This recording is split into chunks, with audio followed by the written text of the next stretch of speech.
주어진 하루를 다 마치고 홀로 책상에 앉아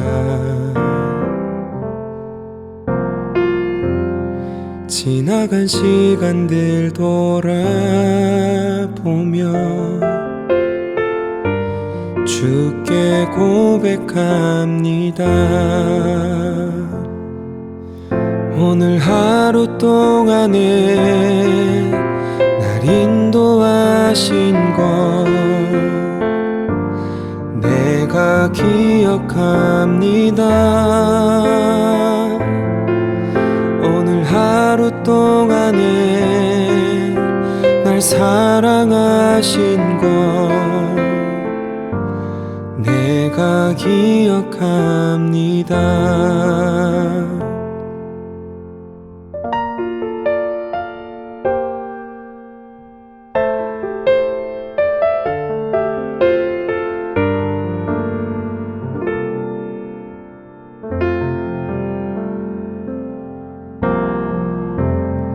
기뻤던 일이나 슬픈 일도 모두 은혜였음을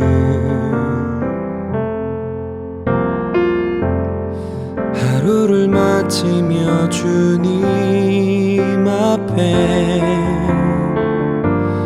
내가 고백합니다.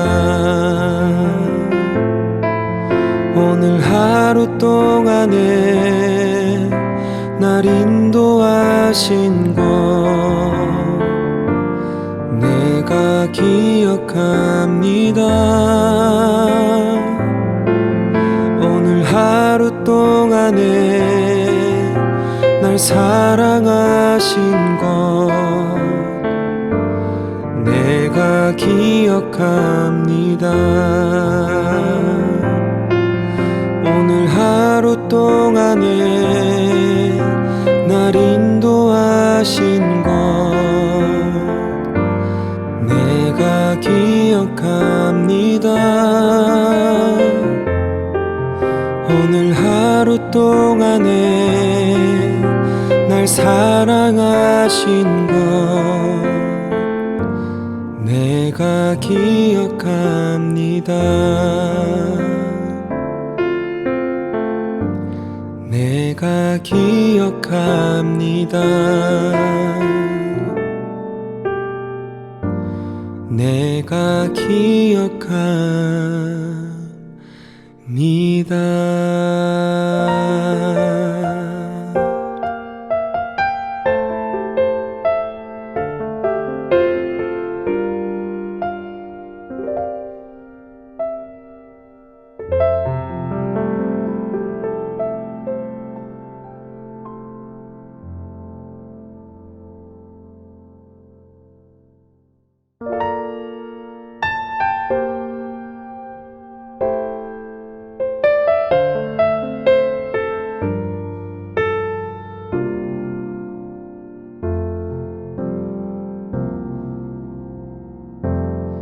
주어진 하루를 다 마치고 홀로 책상에 앉아 지나간 시간들 돌아보며 주께 고백합니다. 오늘 하루 동안에 날 인도하신 것 내가 기억합니다. 오늘 하루 동안에 날 사랑하신 것 내가 기억합니다.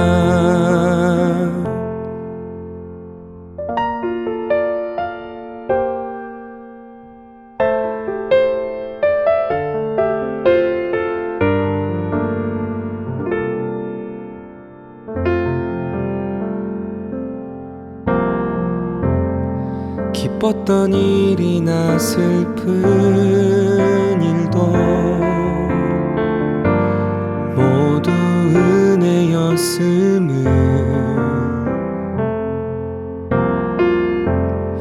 하루를 마치며 주님 앞에 내가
기도하겠습니다. 은혜와 사랑이 풍성하신 살아 역사하시는 우리 아버지 하나님, 우리를 죄 많은 세상 가운데서 구원해 주시고 하나님의 사랑과 은혜 안에서 살아갈 수 있게 도와주심을 진정 감사드립니다. 우리 구원받은 형제 자매님들이 코로나19 사태로 말미암아 교회당에서 함께 모이지 못하고 함께 교제하고 전도하는 일을 잠시 하지 못하는 상황이 되었습니다. 그러나 우리 하나님, 구원받은 모든 형제 자매님들의 마음 속에 일일이 역사해 주셔서 우리의 믿음을 더욱 붙들어 주시고 어려울수록 고난 가운데 있을수록 더 하나님께 간절히 기도하고 하나님의 말씀을 붙들며 사모하며 살아갈 수 있도록 도와주옵소서. 하루속히 이 어려움이 잘 수습되고 해결이 되어서 우리가 함께 모여서 교제하고 또 힘있게 전도하는 그날이 오기를 간절히 사모합니다. 오늘 구역 모임으로 함께 말씀을 상고하고자 합니다. 하나님께서 뜻하신 모든 것들을 또 말씀을 통해서 우리가 깨닫고 기도 가운데 우리가 깨달아갈 수 있도록 도와주옵소서. 예수님 이름으로 기도드렸습니다. 아멘. 사도행전 12장 1절부터 제가 읽겠습니다. 12장 1절. 그때에 헤롯 왕이 손을 들어 교회 중 몇 사람을 해하려 하여 요한의 형제 야고보를 칼로 죽이니 유대인들이 이 일을 기뻐하는 것을 보고 베드로도 잡으려 할세. 때는 무교절 일이라. 잡음에 옥에 가두어 군사 내식인 내 패에게 맡겨 지키고 유월절 후에 백성 앞에 끌어내고자 하더라. 이에 베드로는 옥에 갇혔고 교회는 그를 위하여 간절히 하나님께 빌더라. 헤롯이 잡아내려고 하는 그 전날 밤에 베드로가 두 군사 틈에서 두 쇠사슬에 매여 누워 자는데 파수꾼들이 문 밖에서 옥을 지키더니 호련히 주의 사자가 곁에 서매 옥중의 광채가 조요하며 또 베드로의 옆구리를 쳐 깨워 가로되 급히 일어나라 하니 쇠사슬이 그 손에서 벗어지더라. 7절까지 우선 읽었습니다. 오늘 카톡으로 하는 구역 모임 말씀 사도행전 12장 중심으로 해서 고난 가운데 성도가 할 일이라고 하는 제목으로 말씀을 잠시 상고해 보도록 하겠습니다. 여기 11장에 보면은 이제 스데반의 순교로 말미암아 교회가 흩어지고 계속해서 복음이 전해지고 여기 안디옥을 중심으로 해서 많은 사람들이 구원을 받고 주님께 돌아오는 역사가 있었다는 것을 알 수 있습니다.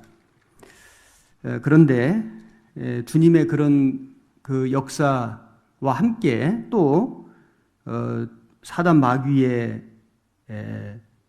회방도 있고 그로 말미암아 교회는 또 고난 가운데 처해지게 됩니다. 위기가 오게 됩니다. 그래서 읽은 말씀 1절에 보면 헤롯 왕이 손을 들어 교회 중 몇 사람을 해하려 하여 요한의 형제 야고보를 칼로 죽이니 야고보 사도를 죽입니다. 야고보 사도가 순교를 당합니다. 그리고 이것을 유대인들이 기뻐하는 것을 보고 이 헤롯 왕이 베드로 사도까지 잡아서 옥에 가두었습니다. 그리고 이제 유월절이 지난 후에 백성 앞에서 끌어내서 죽이려고 계획하고 있습니다. 그 전까지는 이 교회는 주로 유대 종교가들에 의해서 종교적으로 핍박을 받았습니다. 그런데 이제 헤롯 왕이 그 유대 종교가들의 환심을 사기 위해서, 그래서 자기의 정치적인 어떤 입지를 더 굳건하게 하기 위해서 이 유대 종교가들이 아주 싫어하는 구원받은 그리스도인 교회를 이제 정치적으로 박해하는 것을 볼 수 있습니다. 그래서 이 베드로를 이제 죽임으로써 교회의 힘을 더 약화시키고 그래서 이 교회를 와해시키려고 하는 이제 그런 계획을 세운 것이고, 그 이면에는 물론 복음을 회방하는 사단 마귀의 역사가 있습니다. 그런데 주님의 도우심으로 이 베드로를 이 감옥 속에서 탈출하게 하시고, 오히려 이 일을 계기로 해서 교회는 더 굳건해지고, 그리고 더 복음이 힘있게 전해지는 것을 우리는 그 뒤에 볼 수 있습니다. 이런 교회의 어떤 어려움, 위기 속에서 구원받은 성도들은 무엇을 하였는가? 그들은 함께 모여서 하나님 앞에 간절하게 기도했습니다. 여기 12장 5절 보시면은, 이에 베드로는 옥에 갇혔고 교회는 그를 위하여 간절히 하나님께 빌더라. 구원받은 성도들이 옥에 갇힌 베드로를 구원할 수는 없습니다. 그러나 할 수 있는 일은 그 베드로를 그 감옥에서 구원해 주실 수 있는 하나님께 간절히 기도하는 것, 그것은 성도들이 할 수 있었습니다. 그리고 그렇게 했습니다. 12절에 깨닫고 마가라 하는 요한의 어머니 마리아의 집에 가니 여러 사람이 모여 기도하더라. 그래서 그들은 함께 모였습니다. 함께 모여서 간절하게 기도했습니다. 물론 이 교회를 핍박하는 사람, 대적하는 사람들로 인해서 그 문에, 그 집의 그 문은 단단히 잠가두었습니다. 그러나 하나님께로 향하는 기도의 문은 그들은 활짝 열어놓고 기도했다는 것을 알 수 있습니다. 그 교회의 간절한 기도를 우리 하나님께서 들어주셨습니다. 7절 보시겠습니다. 7절부터 제가 다시 읽겠습니다. 호련히 주의 사자가 곁에 섬에 옥중의 광채가 조요하며 또 베드로의 옆구리를 쳐 깨워 가로되 급히 일어나라 하니 쇠사슬이 그 손에서 벗어지더라. 천사가 가로되 띠를 띠고 신을 들매라 하거늘 베드로가 그대로 하니 천사가 또 가로되 겉옷을 입고 따라오라 한데 베드로가 나와서 따라갈새 천사의 하는 것이 참인 줄 알지 못하고 환상을 보는가 하니라. 이에 첫째와 둘째 파수를 지나 성으로 통한 쇠문에 이르니 문이 절로 열리는지라. 나와 한 거리를 지나매 천사가 곧 떠나더라. 이에 베드로가 정신이 나서 가로되 내가 이제야 참으로 주께서 그의 천사를 보내어 나를 헤롯의 손과 유대 백성의 모든 기대에서 벗어나게 하신 줄 알겠노라 하여 깨닫고 마가라 하는 요한의 어머니 마리아의 집에 가니 여러 사람이 모여 기도하더라. 하나님께서 천사를 보내주셔서 그 베드로를 옥에서 건져주셨습니다. 그런데 여기 보면은 교회가 함께 모여서 간절히 기도했다는 내용이 먼저 기록되어 있고, 그 이후에 천사를 보내서 감옥에서 탈출하게 해주신 것을 알 수 있습니다. 이걸 보면은 하나님께서 일방적으로 베드로를 구원해 주신 것이 아니고 교회의 간절한 기도를 들어주셔서 그 기도의 응답으로 천사를 보내주시고 베드로를 구원해 주셨다는 것을 우리는 좀 생각해 볼 수 있습니다.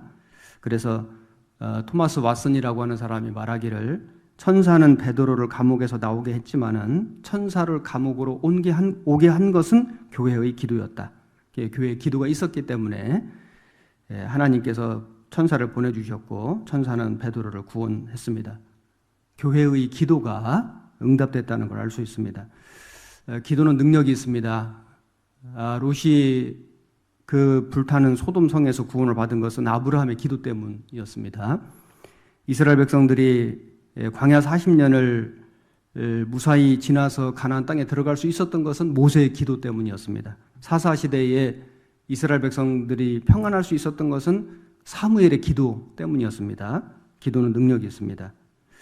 하나님은 우리의 기도를 들어주십니다. 때로는 우리의 기도가 부족할지라도 또 기도하는 사람들의 믿음이 연약할지라도 하나님은 성도의 기도를 원하시고 성도가 기도하기를 원하시고 또 그 성도의 함께 모여 기도하는 간절한 기도를 들어주신다는 걸 알 수 있습니다.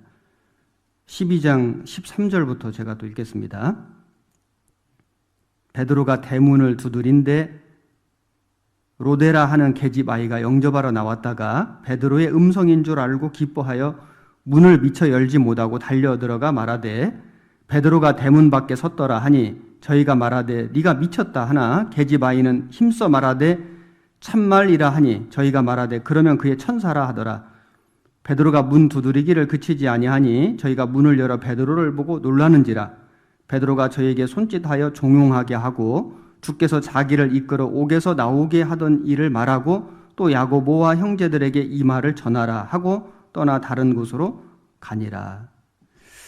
자, 여기 보면 베드로가 이제 그 천사의 인도를 따라서 이 마가의 다락방, 그 마가의 어머니 마리아의 집에 이제 갔습니다. 문을 두드렸습니다. 얼마나 절박한 마음으로 문을 두드리지 않았겠습니까? 이 천사가 자기를 구원해 주신, 하나님이 자기를 감옥에서 탈출하게 해주신 소식을 빨리 전하고 싶었을 것이고, 그리고 베드로의 안전을 위해서 기도하는 형제 자매들에게 빨리 자기가 안전하다는 것을 알려주고 싶은 마음이 간절했을 것입니다. 그리고 또 혹시나 로마의 군사들이 자기를 추격해 오지 않을까 하는 그런 다급한 마음도 있었을 것입니다. 그런데 다급하게 대문을 두드리는 그 소리를 듣고 로데라고 하는 계집 아이가 나왔는데 베드로의 음성인 것을 금방 알아들었습니다. 그리고 베드로가 감옥에서 구원을 받았다. 감옥에서 탈출하고 그래서 지금 우리가 모인 이 집에 왔다는 것을 이 로데라고 하는 아이는 믿었습니다. 그래서 너무 기뻐서 문을 미처 열지 못하고 달려가서 사람들에게 말하되 베드로가 문 밖에 왔다고 외쳤습니다. 근데 사람들은 믿지 못했습니다. 네가 미쳤다. 혹은 그렇다면은 그의 천사가 왔을 것이다 하면서 이 로데라고 하는 아이의 말을 믿지 못했습니다. 이걸 보면은 그들이 함께 모여서 베드로를 위해서 간절하게 기도는 했지만은 정말로 하나님이 베드로를 감옥에서 구원해 주실 거라고 믿지는 못했다는 걸 알 수 있습니다. 그런 확신은 부족했습니다. 믿음이 연약했습니다. 왜냐하면 현실적으로 봤을 때 지금 베드로가 갇혀있는 그 로마의 감옥의 상황은 너무나 엄중했습니다. 여기 4절에 보시면은 잡음에 옥에 가두어 군사 내식인 네페에게 맡겨 지키고 군사가 4명씩 4조가 있었는데 16명이 있었는데 한 조가 4명씩이고 아마 이 사교대로 근무를 했다고 생각이 됩니다. 그리고 그 중에 그 4명씩 지켰는데 그 중에 2사람은 6절에 보시면 헤롯이 잡아내려고 하는 그 전날 밤에 베드로가 두 군사 틈에서 두 쇠사슬에 매여 누워 자는데 이 4명 중에서 2사람은 베드로와 함께 쇠사슬로 묶어가지고 양옆에서 지키고 있었다는 걸 알 수 있습니다. 그리고 10절에 보면 이에 첫째와 둘째 파수를 지나 성으로 통한 쇠문에 이르니 문이 절로 열리는지라. 그리고 나머지 군사들은 감옥 밖에서 1차 파수를 하고 2차 파수를 하고 그래서 아주 엄중하게 베드로를 지키고 있었다는 걸 알 수 있습니다.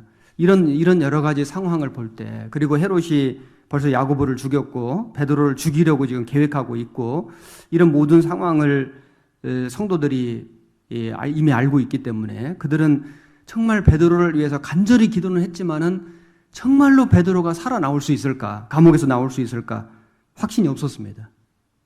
그럼에도 불구하고 하나님은 그 성도들의 기도를 들어주시고 응답해 주시고 천사를 보내주시고 베드로를 감옥에서 구원해 주신 겁니다. 이걸 보면은 하나님의 은혜다. 우리의 믿음이 좀 연약하고 우리의 기도가 부족할지 몰라도 하나님은 우리의 그 연약한 믿음, 그 부족한 기도를 통해서도 하나님은 역사해 주신다는 것을 우리가 생각해 볼 때 참 감사하지 않을 수가 없습니다. 코로나19 상황이 매우 엄중합니다. 뭐 지금 대한민국뿐만 아니고 이제 유럽, 뭐 미국으로 해서 이제 그동안 좀 잠잠했던 뭐 남미라든지 또는 뭐 아프리카까지 지금 뭐 이제 모든 대륙에 지금 이 코로나가 다 지금 들어가고 있고, 우리 교회가 4월에 계획했던 파나마 선교도 이미 우리는 취소를 했지만은 이제 자체적으로 할 수 있으면 해보라고 이렇게 부탁을 했는데, 어제 전화가 오기를 파나마도 이제 확진자가 생겼고 상황이 너무너무 어려워져서 수양회를 좀 할 수 있을지 잘 모르겠다고 이런 전화를 받았습니다. 그래서 이제 그 상황에 따라서 대처하기를 부탁을 해놓은 상태인데, 여하튼 이렇게 지금 엄중한 상황이고, 그리고 이것이 빨리 수습되기가 여간 쉬워 보이지 않는 그런 상황인 것은 맞습니다. 그러나 이런 어려움 속에 있을 때 우리 구원받은 성도들이 할 수 있는 일은 간절한 기도입니다. 여기 베드로를 위해서 온 성도들이 함께 모여서 간절하게 기도했습니다. 그들의 믿음이 좀 연약했지만은 기도가 좀 부족했지만은 그럼에도 불구하고 하나님은 하나님의 역사를 이루어 가셨습니다.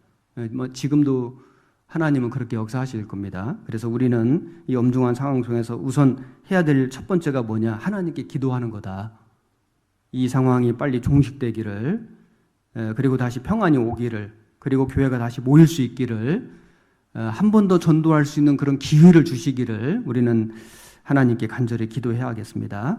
그리고 사도행전 27장을 보겠습니다. 14절입니다. 27장 14절. 얼마 못되어 섬 가운데로서 유라굴로라는 광풍이 대작하니 배가 밀려 바람을 맞추어 갈 수 없어 가는 대로 두고 쫓겨가다가 가우다라는 작은 섬 아래로 지나 간신히 거루를 잡아 끌어올리고 줄을 가지고 선체를 둘러감고 스르디스에 걸릴까 두려워 연장을 내리고 그냥 쫓겨가더니 우리가 풍랑으로 심히 애쓰다가 이튿날 사공들이 짐을 바다에 풀어버리고 사흘째 되는 날에 배의 기구를 저희 손으로 내어버리니라. 여러 날 동안 해와 별이 보이지 아니하고 큰 풍랑이 그대로 있음에 구원의 여망이 다 없어졌더라. 지금 사도 바울이 죄수의 몸으로 붙잡혀서 로마로 재판을 받으러 지금 압송되어 가고 있는 과정입니다. 그런데 그런 중에 바다에서 유라굴로라는 광풍을 만났습니다. 여러 날 해가 보이지 않고 별도 보이지 않고 이제는 뭐 살아날 가능성은 전혀 없어 보이는 그런 상태가 됐습니다. 그런데 이 상황에서 사도 바울은 무엇을 했는가? 우리가 교훈을 받을 수 있습니다. 21절 이어서 제가 읽겠습니다. 여러 사람이 오래 먹지 못하였음에 바울이 가운데 서서 말하되 여러분이여 내 말을 듣고 글에 대해서 떠나지 아니하여 이 타격과 손상을 면하였었다면 좋을 뻔하였느니라. 내가 너희를 권하노니 이제는 안심하라. 너희 중 생명에는 아무 손상이 없겠고 오직 배뿐이리라. 나의 속한 바 곧 나의 섬기는 하나님의 사자가 어젯밤에 내 곁에 서서 말하되 바울아 두려워 말라. 네가 가이사 앞에 서야 하겠고 또 하나님께서 너와 함께 행선하는 자를 다 네게 주셨다 하였으니 그러므로 여러분이 안심하라. 나는 내게 말씀하신 그대로 되리라고 하나님을 믿노라. 이 백부장은 처음에 이 배를 출항시킬 때 바울의 말을 듣지 않고 선장과 선주의 말을 더 믿었다고 되어 있습니다. 사람의 말을 더 믿었습니다. 그리고 이 풍랑을 만났을 때 사공들은 이 거룻배, 비상보트죠. 거룻배를 풀어서 도망가려고 계획했습니다. 그리고 군사들은 이 죄수들이 도망할까 싶어서 다 죽이려고 했습니다. 백부장이 만류를 했죠. 자, 이런 아주 혼란스러운 상황, 아주 통제가 되지 않는, 그리고 이제 죽음을 눈앞에 둔 이런 아주 급박한 이런 상황 속에서 바울은 뭘 했을까요? 바울은 하나님의 말씀을 붙들었습니다. 그래서 23절에 나의 속한 바 곧 나의 섬기는 하나님의 사자가 어젯밤에 내 곁에 서서 말하되, 그래서 하나님의 말씀을 붙들었다는 걸 알 수 있죠. 하나님 말씀하시기를 바울아 두려워 말라 네가 가이사 앞에 서야 하겠고 또 하나님께서 너와 함께 행선하는 자를 다 네게 주셨다 하였으니 바울은 하나님의 말씀에 귀를 기울였고 그리고 그 하나님의 말씀을 그대로 믿었습니다. 그래서 그러므로 여러분이 안심하라 나는 내게 말씀하신 그대로 되리라고 하나님을 믿노라. 이것이 바울의 믿음이었습니다. 결국에는 이 바울의 믿음대로 그들은 다 구원을 받았습니다. 43절에 백부장이 바울을 구원하려 하여 저희의 뜻을 막고 헤엄칠 줄 아는 사람들을 명하여 물에 뛰어내려 먼저 육지에 나가게 하고 그 남은 사람들은 널조각 혹은 배 물건에 의지하여 나가게 하니 마침내 사람들이 다 상륙하여 구원을 얻으니라. 배는 다 파손됐지만은 276명 모든 사람들이 한 사람도 죽지 않고 다 구원을 받았습니다. 하나님이 그렇게 말씀하셨죠. 그리고 바울은 그 말씀을 믿었습니다. 말씀하신 그대로 되리라고 하나님을 믿노라. 이 바울의 믿음대로 모든 사람들이 유라굴로 광풍 가운데서 구원을 받았고 또 멜리데 섬에 들어가서 복음을 전할 수 있게 됐고 그 배에 탄 사람들 그리고 멜리데 섬의 그 토인들 그들에게 복음 전하는 아주 결정적인 기회가 주어졌습니다. 유라굴로 광풍도 이 배는 파손시킬 수 있었지만은 바울의 믿음은 파손시킬 수 없다는 것을 우리는 알 수 있습니다. 지금 여러 가지 어려운 상황이 있습니다. 예측하기가 어렵습니다. 하지만은 그러나 그 어떤 어려움은 우리에게 허락될 수 있으나 그러나 이 모든 것이 우리 구원받은 그리스도인들의 믿음을 꺾을 수는 없습니다. 그래서 우리가 언뜻 생각하면은 이렇게 이제 자주 모이지 못하고 또 함께 교제하지 못하고 또 전도 집회를 하지 못하고 그럼으로써 우리 형제 자매님들의 믿음이 좀 침체되지 않을까, 침륜에 빠지지 않을까 이런 염려도 할 수는 있지만 저는 그렇게 생각하지 않습니다. 이 일로 인해서 전도하는 일에 크게 회방이 되면 어떨까? 물론 염려는 할 수 있지만은 그러나 그렇게 하나님은 그렇게 하시지 않으실 거라고 저는 확신합니다. 오히려 이 사도행전의 역사에도 보면은 교회가 평안한 가운데서 함께 모여서 떡을 떼고 또 음식을 나누고 같이 기도하고 전도하는 일이 힘쓴 적도 있지만은 그들이 어떤 핍박을 받아서 흩어진 때도 있었고 감옥에 간 적도 있고 유라굴로 광풍에서 이런 고난을 받기도 했습니다. 그러나 그런 어떤 것도 그들의 믿음을 위축시키거나 또는 침체되게 하거나 하지 않았습니다. 오히려 하나님은 그런 모든 것을 통해서 성도의 믿음을 더 견고하게 해주시고 교회가 더 하나님께 간절히 기도하게 해주시고 더 하나님 말씀을 붙들게 해주시고 그래서 결국에는 하나님 말씀이 힘있게 전해지도록 역사하셨습니다. 이번 일도 하나님은 반드시 그렇게 역사해 주실 거라고 믿습니다. 그래서 고난 가운데 있을 때 교회가 할 일, 성도가 할 일은 우선은 우리는 하나님께 기도해야 되겠습니다. 간절한 기도. 우리가 할 수 있는 최선을 다하고 우리가 할 수 없는 것은 하나님께 맡기고 기도해야 되겠습니다. 그리고 우리가 할 일은 하나님의 말씀을 정말 붙드는 것. 그래서 평소에도 우리가 늘 말씀을 묵상하고 했지만은 우리에게 조금 더 시간이 주어진 만큼 평소보다 2배 이상, 3배 이상 더 많이 하나님 말씀을 읽고 하나님 말씀을 듣고 묵상하고 깨닫고 그리고 또 이렇게 카톡으로나마 다른 방법으로나마 서로가 또 교제를 나누고 해서 서로 위로받고 힘을 얻는 그런 시간들이 되기를 간절히 바랍니다. 기도하겠습니다. 고마우신 우리 아버지 하나님, 지금 교회가 여러 가지 어려운 일로 말미암아 교회당에서 함께 모이지 못하고 있습니다. 그러나 이런 일을 통해서 하나님께 더욱 간절하게 기도하게 해주시고 또 하나님 말씀을 더욱 힘있게 붙들고 살아가는 저희가 되게 도와주옵소서.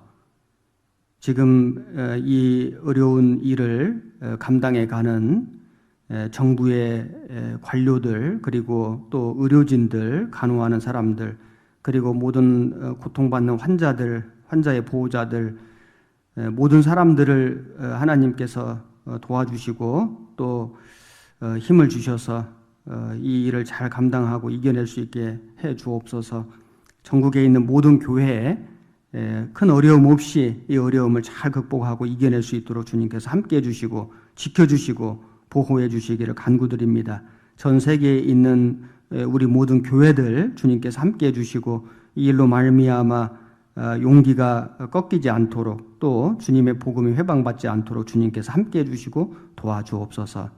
오늘 비록 카톡으로 나누는 교제지만은 주님께서 함께해 주심으로 서로에게 위로가 되고 힘이 되고 은혜가 되도록 역사해 주옵소서. 예수님 이름으로 기도드렸습니다.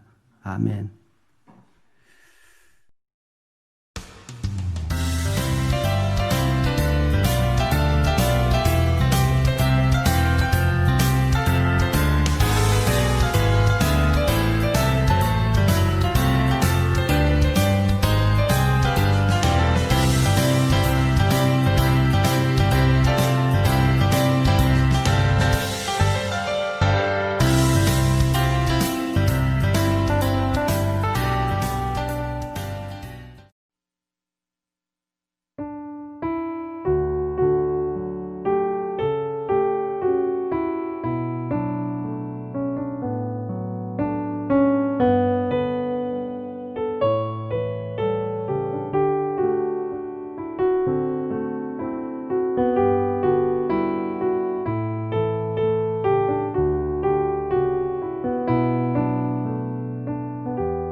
안녕하십니까. 2004년 6월 구원받은 현병훈 형제입니다.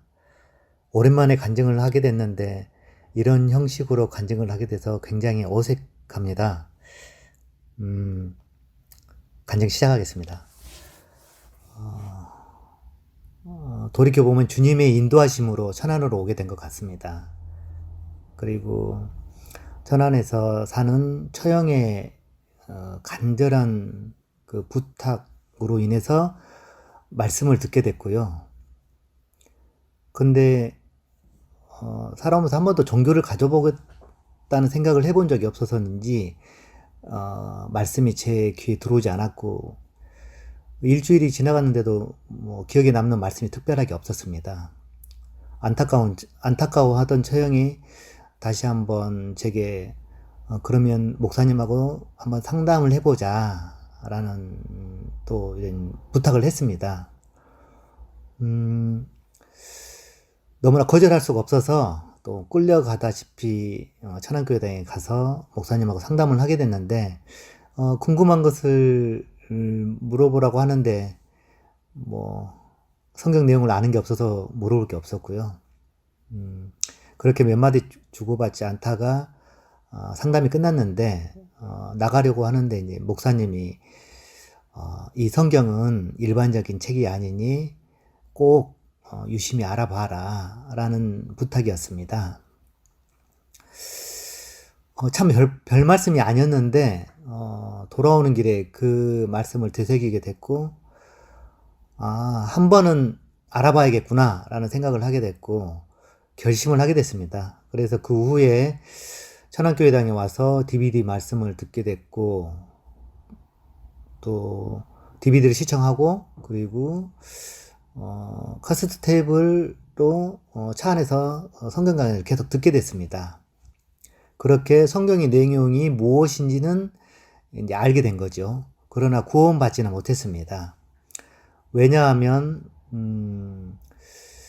제가 어떤 정보에 대해서 이렇게 확신할 수 없는 그런 어떤 습관들을 가지고 있었습니다. 왜냐하면 제가 살아오는 과정 중에 뭔가 이게 확실한 거다, 이거는 변하지 않는다 라고 생각했던 것들이 변하고 그런 것들이 무너지고 또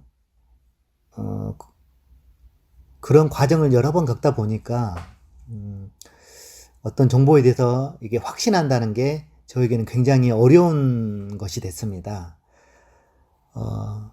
단순히 그걸 제 3자 입장에서 사실로만 볼 뿐 그것이 제 속에서 어떤 영향을 미치지 못했던 거죠.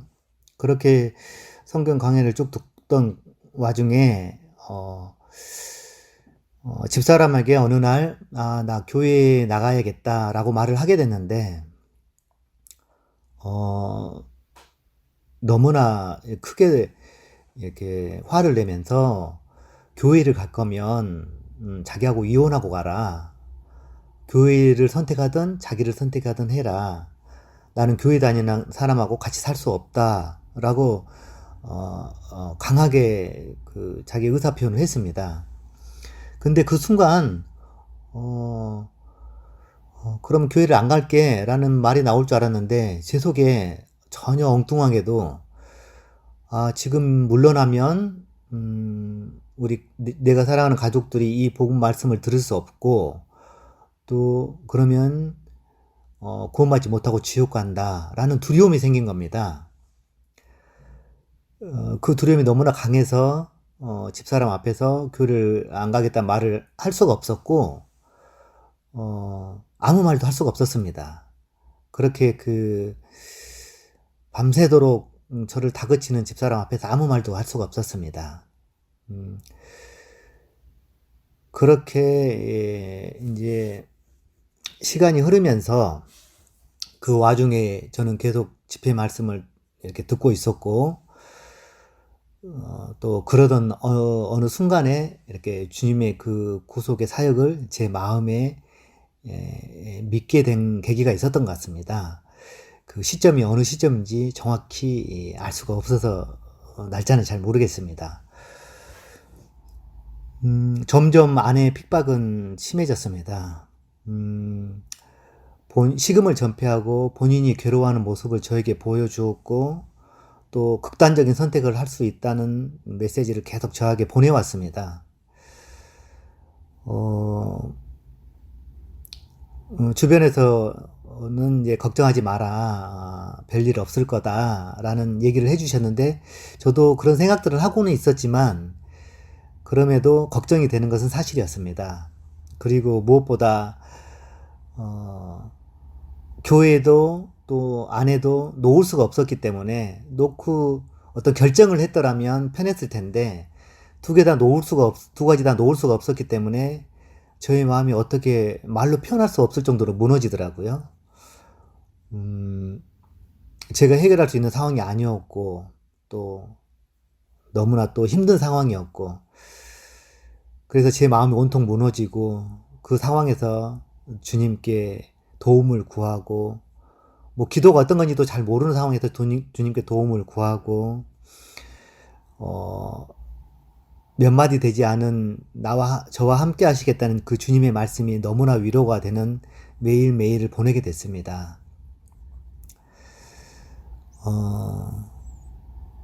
참으로 저는 강팍한 사람이었던 것 같습니다.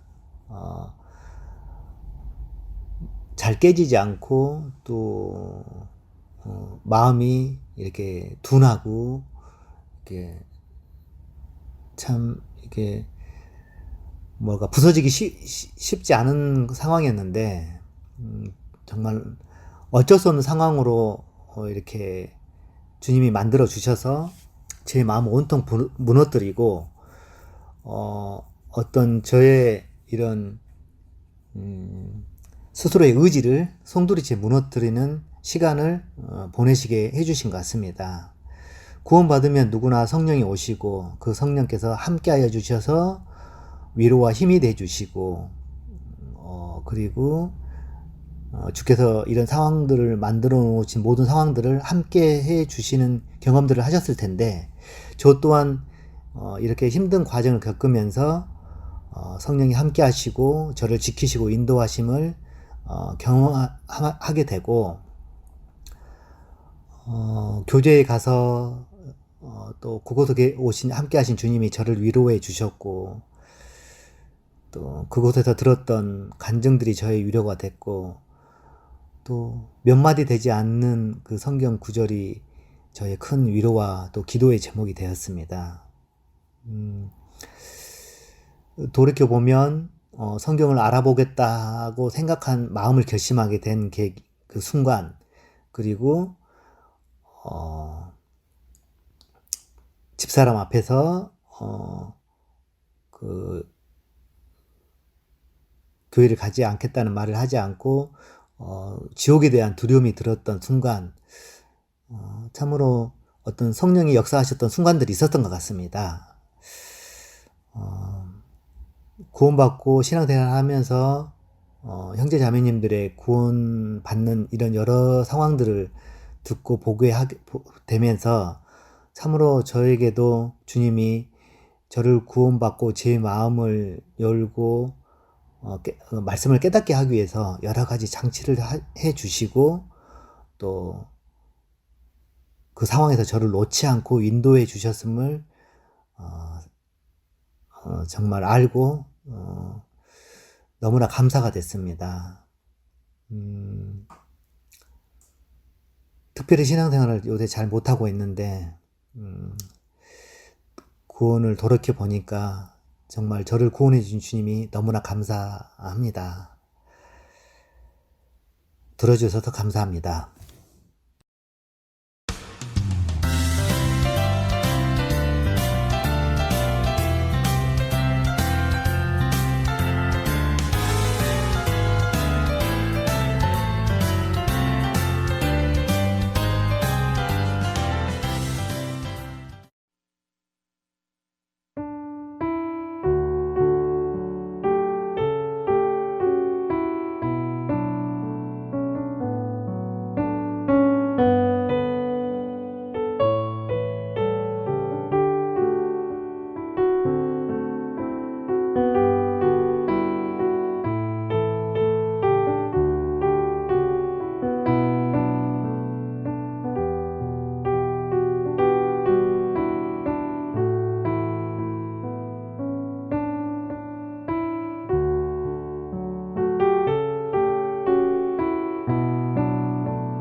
43구역 형제 자매님들 다들 평안하신가요?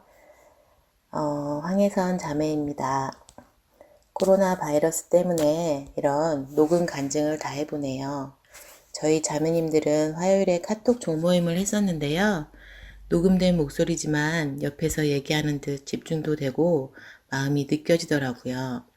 저의 간증도 우리 구역 식구들에게 잔잔한 목소리로 기억되길 바라며 구원 간증을 해보려 합니다. 저는 2001년 8월에 김기철 형제님의 인도로 온전한 말씀을 접하게 되었습니다. 그 전에도 여러 번 집회 때마다 하루 이틀 말씀을 들은 적이 있지만 마음 없이 끌려와 듣는 내내 그 자리가 불편하고 피하고 싶은 마음에 말씀도 귀에 들어오지 않았던 기억입니다. 그러기를 몇 해 거듭했고 2001년 약류교회 선교회가 생기게 되었고 그곳에서 노철한 목사님과 저희 형제 친구 이렇게 셋이서 며칠간 상담식으로 말씀을 배우게 되었습니다. 상담식으로 말씀을 배우니 그동안 가지고 있던 의문점을 해결할 수 있었습니다. 어렸을 때부터 세상이 저절로 생길 수는 없겠다라는 생각에 신의 존재에 대한 의문은 있었기 때문에 이스라엘 역사를 배우면서 진짜 하나님은 계시겠다는 그런 확신이 들었고 이번에 제대로 들어봐야겠다 이렇게 마음이 열리기 시작했습니다. 제 말씀을 들으면서 나도 죄인이란 생각에 하나님은 왜 이렇게 불완전하게 사람을 창조하셔서 굳이 지옥으로 보내려 하시지? 라는 반감이 생겼습니다. 왜 따먹을 줄 아시면서 선악과를 만드셔서 죄인으로 태어나게 하셨지? 구원받고 싶은 마음보다 이것저것 따지고 싶은 마음이 올라와서 목사님께 여쭈고 성경을 통해 답을 들으면서 하나님이 큰 존재로 다가왔습니다. 하나님 앞에 점점 작아지는 저를 느끼며 복음 말씀을 듣고는 예수님이 하신 일은 알겠는데 내가 그 사랑을 받을 자격도 또 염치도 없다는 생각에 선뜻 구원받았다 대답할 수가 없었습니다. 믿는 게 구원이고 아는 것과 믿는 것이 같은 거라고 하는데 입으로 시인하면 구원이라고 하는데 내가 진짜 믿음이 생긴 건지도 알 수가 없었고 성령이 내 마음속에 들어온 건지도 모르겠어서 똑 떨어지게 명쾌하게 마음 가운데 천국 갈 수 있겠다 인정할 수가 없었습니다. 고백하자면 그땐 진정한 구원은 아니었던 것 같습니다. 다만 내가 은혜를 받았고 그렇다면 갚으며 살아가는 게 도리고 주 예수를 믿으라 그리하면 너와 내 집이 구원을 얻으리라 라는 사도행전 16장 31절 말씀이 그 너와 내 집이라는 짧은 단어가 이렇게 훅 가슴을 짓눌렀고 나 혼자만의 문제가 아니구나. 우리 가족의 운명이 나에게 달렸구나. 생각이 들면서 가족들을 전도하고 싶은 생각에 신앙생활을 시작한 것 같습니다. 말하자면 2001년 8월은 제가 마음을 주님 쪽으로 향한 날입니다. 한 주 한 주 말씀을 들으면서 더욱더 예수님의 십자가의 사랑이 깨달아지기 시작하고 그 큰 사랑 앞에서 나의 구원도 마음속에 명확해졌습니다. 말씀을 배우면 배울수록 감사함이 생겼습니다. 성령이 나를 돕고 있다는 생각에 한 번, 하나님을 기쁘게 해드리고 싶다는 생각에 한 번, 절제하는 내 모습에 한 번, 예수님의 사랑을 느낄 때 한 번, 하나님의 말씀이 감동으로 다가올 때 또 한 번, 나의 구원을 느꼈습니다. 그렇게 나의 구원은 이루어졌습니다. 정말 하나님을 찾지도 않은 제게 여러 번 말씀드릴 기회를 허락해 주셨고 이런 구원의 선물을 주셨습니다. 저는 복받은 사람임에 틀림없습니다. 이스라엘이여 너는 행복자로다. 여호와의 구원을 너같이 얻은 백성이 누구뇨. 그는 너를 돕는 방패시오. 너의 영광의 카레시로다. 내 대적이 내게 복종하리니 내가 그들의 높은 곳을 밟으리로다. 신명기 33장 29절. 이 말씀처럼 정말 저는 행복한 사람이라는 생각을 가지고 지금까지 살고 있습니다. 나를 구원해 주신 여호와 하나님 한 분만으로 기뻐하는 삶을 살아야겠습니다. 귀 기울여 들어주셔서 감사합니다.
안녕하세요. 이영주 자매입니다.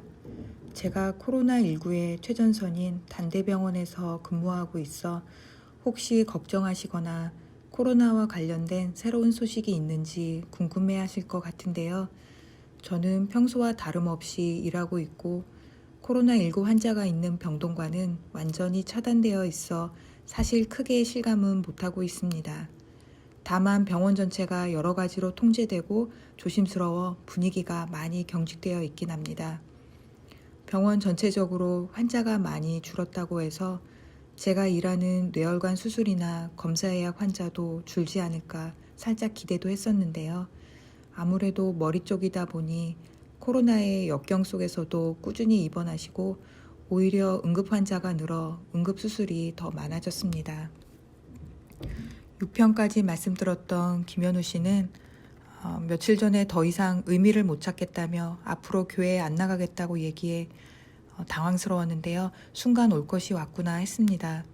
최근 신천지 사태나 언론에 비춰진 교회 모습들을 보면서 3355 모여서 교회에 대해서 안 좋은 말들을 하는 걸 봤었는데 아무래도 영향이 있었던 것 같습니다.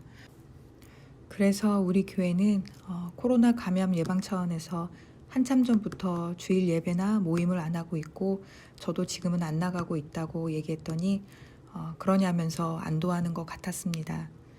전에 말씀 중에 두드리다 마니까 못 찾는다는 말씀 기억나죠? 찾을 때까지 두드려야 된다고. 그래서 그렇게 해보기로 했잖아요. 그랬더니 그런다고 했는데 하더라고요. 말씀을 듣는 간격이 너무 기니까 들었던 말씀이 다 사라졌나 봐요 라고 말했더니 다행히 마음을 돌이켜 코로나 끝나면 다시 들어보겠다고 얘기는 했습니다. 그런데 기간이 길어지면 또 마음이 바뀔 것 같아 정말 기도가 필요합니다. 요즘은 그리스도 예수 안이 유일한 안전지대라는 말씀이 묵상이 되며 아무 소망 없이 살던 저를 구원해 주신 하나님께 더욱 감사가 되는 것 같아요. 저의 모든 것이 교훈을 주기 위해 하나님이 허락하셨고 온전히 하나님을 붙잡는 사람을 주님의 사람으로 교육하신다는 말씀을 배우며 내가 처한 상황이나 눈에 보이는 것으로 행하지 않고 말씀을 붙들고 위의 것을 바라보며 믿음으로 행하길 기도합니다. 감사합니다.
여보세요? 여보세요? 네, 저기 구역장입니다. 네, 안녕하셨어요. 아이고, 네. 요즘 계속 어떻게 지내시는지 궁금해서 전화드렸어요. 집에서 꼼짝도 못하고 있어요. 맞아요. 지금 코로나 때문에 네, 예, 어르신들 뭐 참 어렵죠. 조심해야 되고. 예, 그래서 참 얼굴 면제가 좀 된 것 같습니다. 네. 예, 집에서 생활이 좀 어떠세요? 집에서 계속 있으니까. 맨날 그렇지요. 그래도 가끔 나가셔서 좀 바람도 좀 쐬시고 그러셨는데 이제 뭐 통 못 나가셨죠? 네, 그 식사는 어떻게 하셔요? 그래서 그냥 해먹지요, 뭐. 반찬이랑 이런 거 사와야 되잖아요. 예, 사다 줘요. 아, 사다 놨어요? 네, 예, 자제분들이 이렇게 사다 주셔요? 네. 아유, 그러시구나. 요즘 계속 교회 못 나가셔서 말씀, 예, 교회도 못 가고 그냥 꼼짝 못해내요, 이렇게. 그렇죠. 교회도, 언제나. 네네, 교회도 지금 네. 다들 안 간 지가 벌써 좀 됐어요. 네. 다들 교회 못 가고 그냥 집에서 말씀 듣고 그러거든요. 언제나 교회를 갈까. 그러게요. 아이고, 참, 아이고, 전- 그게 언제나 잠잠해질래나. 아이고, 그렇죠. 아우.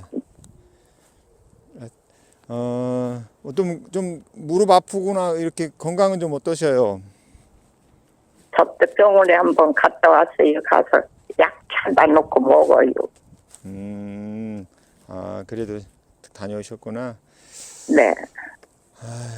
그래요. 하여튼, 요즘은 말씀 이런 거 하나도 못 들으시죠? 네. 아이고, 그러게.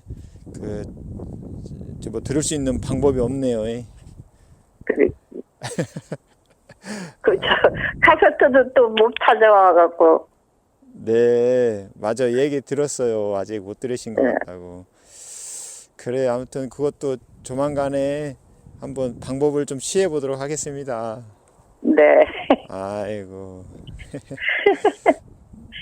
아유, 어, 답답해 죽겠어요. 네. 지금 쉬고 계시는 거예요? 네. 하여튼 뭐 적적하시겠어요, 매번. 네. 하여튼 뭐 심심하실 때 이렇게 네. 자주 좀 통화하시고, 또 구역 식구들이나 또 이렇게 또 혼자 이렇게 있으면 또 외롭잖아요. 네. 그래서 좀 통화도 하시고, 이렇게 찬양도 부르시고, 그러시면 또 하면 좋을 것 같아요. 또 요즘 또 이렇게 못 나가고 그러니까 집에서 기도도 이렇게, 하나님하고 기도도 이렇게 하시면 하나님이 또 필요한 대로 또 채워주실 거라 믿어요. 기도는 항상 해지요. 네네. 아이고, 알겠습니다. 그러면은 또 다음에 또 연락드리겠습니다. 네. 네, 쉬셔요. 네. 부역장님도 잘 계세요. 네, 감사합니다.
닮았어 축복의 향기가 내게로 흘러 온 세상 적시리 너를 해하는 자 해함을 입고 너를 축복하는 자 축복을 흔들리라 너는 하나님의 사랑 너는 사랑스러운 주의 축복 너는 향기로운 주의 약속 너를 통해 하나님의 언약이 성취되리 너는 마른 땅에 하늘을 쓴 너는 주님 먼데 삶의 축복 내게 서 있는 땅 영원히 마르지 않으리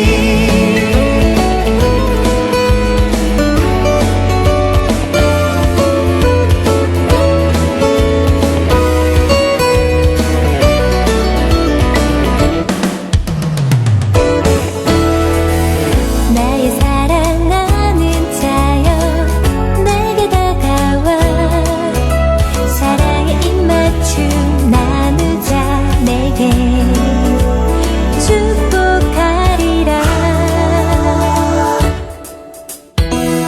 나의 사랑하는 자여 주를 닮아서 축복의 향기가 내게로 흘러 온 세상 적시리 너를 해하는 자 해함을 입고 너를 축복하는 자 축복을 흔들리라 너는 하나님의 사랑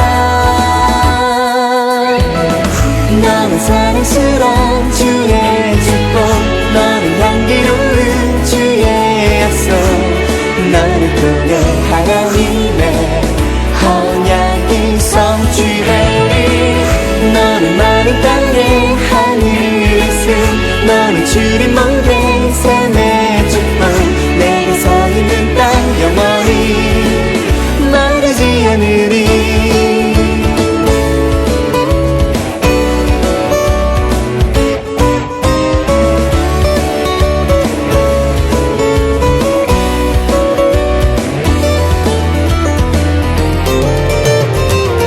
너는 사랑스러운 주의 축복 너는 향기로운 주의 약속 너를 통해 하나님의 언약이 성취되리 너는 마른 땅에 하늘을 쓴 너는 주님 먼데 삶의 축복 내가 서 있는 땅 영원히 마르지 않으리 마르지 않으리 마르지 않으리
감사합니다.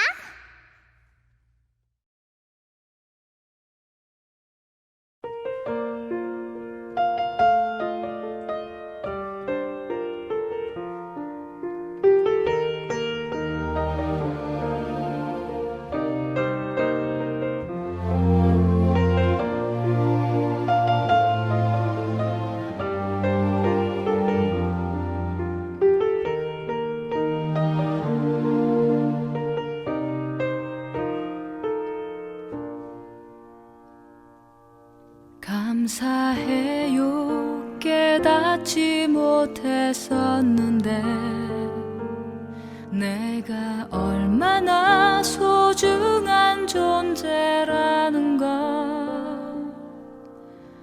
태초부터 지금까지 하나님의 사랑은 항상 날 향하고 있었다는 걸 고마워요. 그 사랑을 가르쳐준 당신께 주께서 허락하신 당신께 그리스도의 사랑으로 더욱 섬기며 이제 나도 세상에 전하리라. 당신은 사랑받기 위해 그리고 그 사랑 전하기 위해 주께서 택하시고 이 땅에 심으셨네.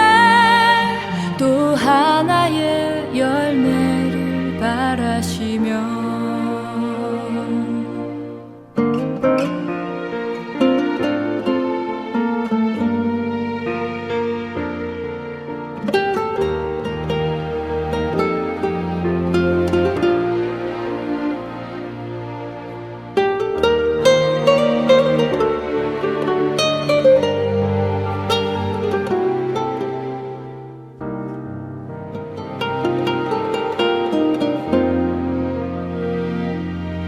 당신은 사랑받기 위해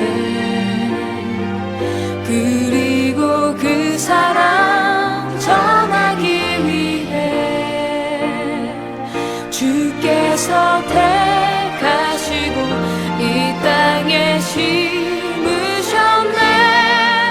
또 하나의 열매를 바라시며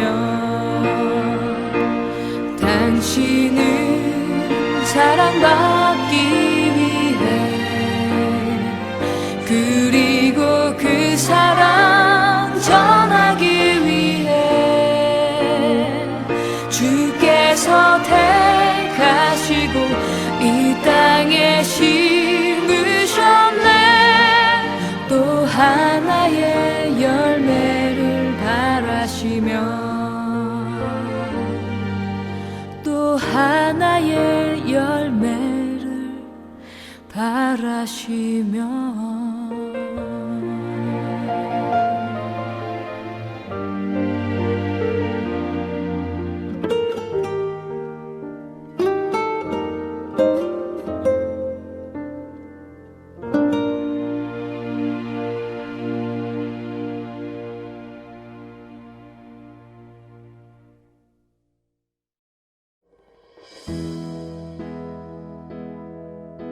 나 지금은 비록 땅을 버타며 살지라도 내 영혼 저 하늘을 디디며 사네. 내 주님 계신 눈물 없는 곳 저 하늘에 숨겨둔 내 소망이 있네. 보고픈 얼굴들 그리운 이름들 많이 생각나.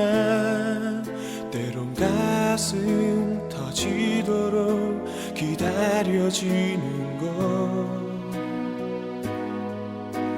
내 아버지 너른 품 날 맞으시는 하늘에 쌓둔 내 소망이네. 주님 그 나라에 이를 때까지 순례의 걸음 멈추지 않으면 어떤 시련이 와도 나 두렵지 않네. 주와 함께 걷는 이 길에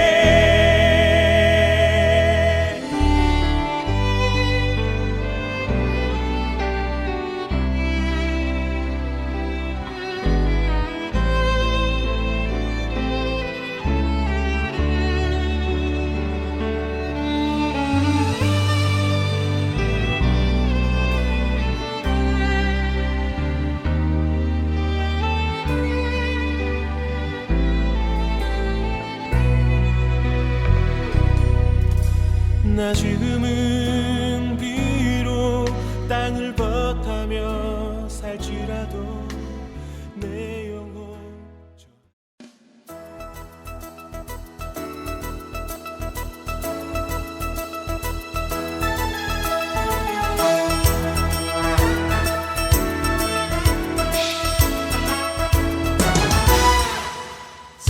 축복합니다. 주님의 이름으로 축복합니다. 주님의 사랑으로 축복합니다. 주님의 이름으로 축복합니다. 주님의 사랑으로 이곳의 모주의 거룩한 자녀에게 주님의 기쁨과 주님의 사랑이 충만하게 넘치기를.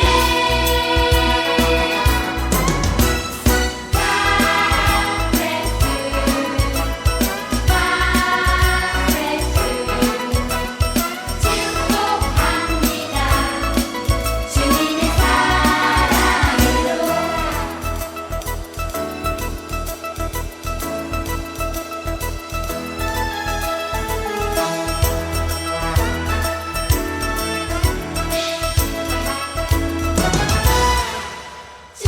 축복합니다.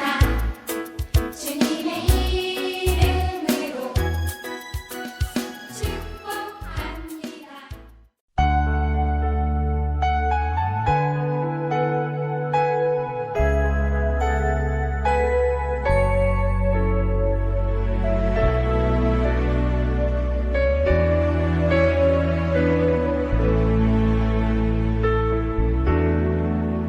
날 구원하신 주 감사, 모든 것 주심 감사.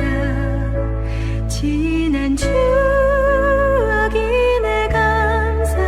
주 내 곁에 계시네. 향기로운 봄철에 감사. 외로운 가을날 감사. 사라진 눈물도 감사.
멀리 배는 나의 시온성 오 거룩한 것 아버지 집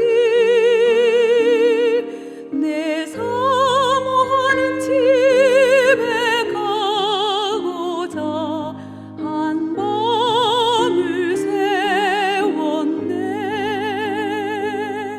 저 망망한 바다 위에 이 몸이 상할지라도 오늘은 이곳 내일은 저곳 주복음 전하리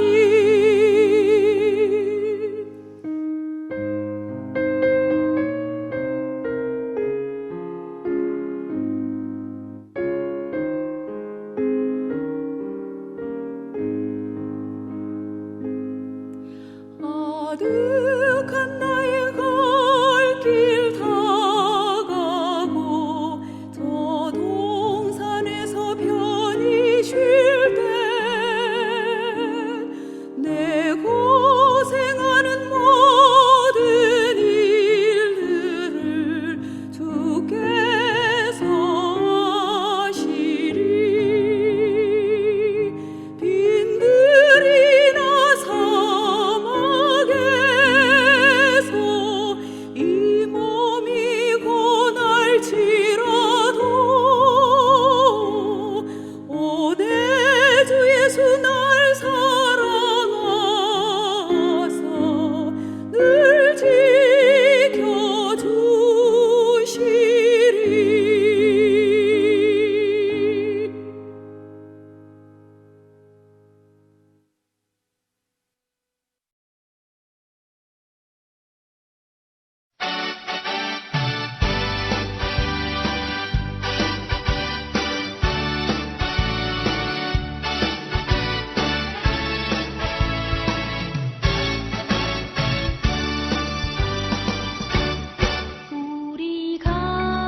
우리가 걷는 이 길은 보기에 좁고 험하며 장르는 매우 적어서